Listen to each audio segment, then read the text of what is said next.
কাইলৈ ইছলাম ধৰ্মীসকলৰ পবিত্ৰ ঈদ উল ফিতৰ ঈদৰ প্ৰাক মুহূৰ্তত বজাৰসমূহতো ব্যাপক ভিৰ বাঢ়িছে।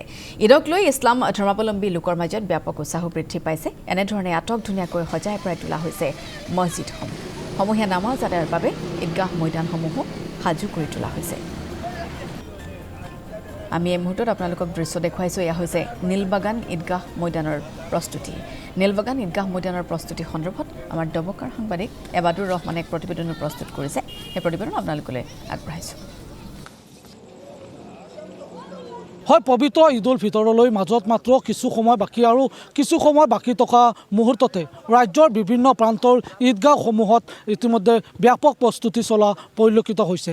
তাৰে সমান্তৰালকৈ হোজাই নীলবাগান ঈদগাহ মৈদানতো ইতিমধ্যে ঈদগাহ কমিটি ব্যাপক প্ৰস্তুতি কাৰ্য ইতিমধ্যে প্ৰায় সম্পূৰ্ণ কৰিছে আৰু এইদৰে তেওঁলোকে যিসমূহ পোহৰৰ লাইট আছে তেওঁলোকে লাইটিঙেৰে সমগ্ৰ ঈদগাহ পৰিৱেশ এক আটক ধুনীয়া কৰিছে আৰু ইতিমধ্যে দেখিবলৈ পোৱা গৈছে যে ৰাজ্যৰ বিভিন্ন প্ৰান্তৰ ঈদগাহসমূহত এনেদৰে ব্যাপক জাক জমকতাৰে তেওঁলোকে ঈদগাহসমূহ সুন্দৰকৈ সজাই পৰাই তোলা হৈছে আৰু তাৰে সমান্তৰালকৈ দেখিবলৈ পোৱা গৈছে যে বৃহত্তৰ যি নীলবাগান এলেকা আছে আৰু এই এলেকাৰ একমাত্ৰ এইখন ঈদগাহ আৰু ঈদগাহখনতো ব্যাপক জাক জমকতা সৃষ্টি কৰিছে আৰু মই ইয়াৰে ঈদগাহ পৰিচালনা সমিতিৰ বিষয়ববী আছে কথা পাতিবলৈ চেষ্টা কৰিম।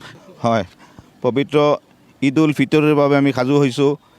সুদীৰ্ঘ এমাহজোৰা পবিত্ৰ ৰোজা বা চিয়াম সাধনা কৰি আমি ঈদৰ ওচৰ চাপি আহিছোঁ। অহা সোমবাৰে সমগ্ৰ দেশৰ লগতে আমাৰ হোজাই জিলাৰ এইখন ঐতিহ্যমণ্ডিত নীলবাগান ঈদগাহ মৈদানত ঈদ উল ফিতৰৰ সমূহীয়া নামাজ অনুষ্ঠিত কৰা হ'ব। আমি প্ৰায় 15-20 হাজাৰ মানুহ ইয়াতে সমবেত হয় আৰু সেইদিনা ৰাতিপুৱা 7:30 ইয়াতে ঈদ উল ফিতৰৰ সমূহীয়া নামাজৰ জামাত অনুষ্ঠিত হ'ব আৰু এইখন ঈদগাহত ঈদৰ নামাজৰ জামাত পৰিচালনা কৰিব, ইমামতি কৰিব হাইলাকান্দি জিলাৰ জামিয়া ইছলামিয়া তৈয়িবিয়া মাদ্ৰাছাৰ হাদিছ বিভাগৰ প্ৰবক্তা হজৰত মৌলানা ৰুহুল ইছলাম নদবী চাহাবে। মই সমূহ অসমবাসী ৰাইজলৈ পবিত্ৰ ঈদ উল ফিতৰৰ শুভেচ্ছা আৰু আন্তৰিক অভিনন্দন জনাইছোঁ।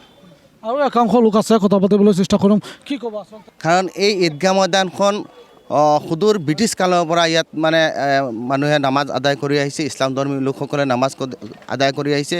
1920 চনত এই ঈদগাহ মৈদানখন প্ৰতিষ্ঠা হৈছিলে আৰু তাহানি 105 বছৰ গঢ়কিছে এই ঈদগাহ মৈদানখনে আৰু প্ৰত্যেক বছৰে আমাৰ অঞ্চলৰ যুৱকসকলে এইখন সজাই পৰাই তুলি এক ধুনীয়া এক পৰিৱেশ আনি দিয়ে আৰু এই উৎসৱমুখৰ পৰিৱেশত আজি সকলো দেখিছে। আজি আহি সমবেত হৈছে ইয়াতে আমাৰ ঈদগাহ পৰিচালনা সমিতিৰ সভাপতি সম্পাদক প্ৰমুখ্য কৰি বিষয়ববীয়াসকলে অশেষ কষ্ট কৰি এই ঈদগাহ মৈদানখন পৰিচালনা কৰি গৈছে।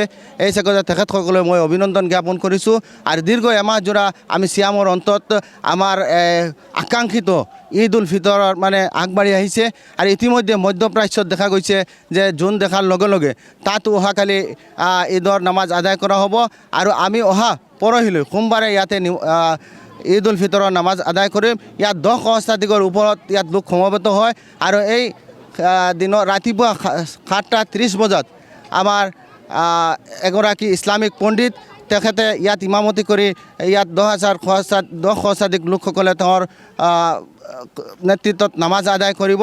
তেখেত হৈছে ৰুহুল ইছলাম নদবী চাহাব।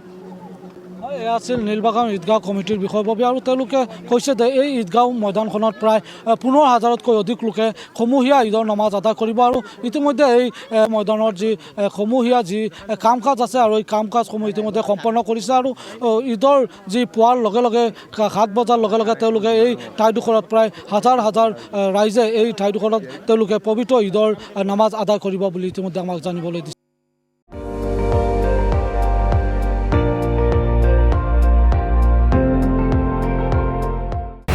আপুনি চাই আছে ND24 সৰ্বশ্ৰেষ্ঠ নহয় সৰ্বোত্তমৰ দৌৰ।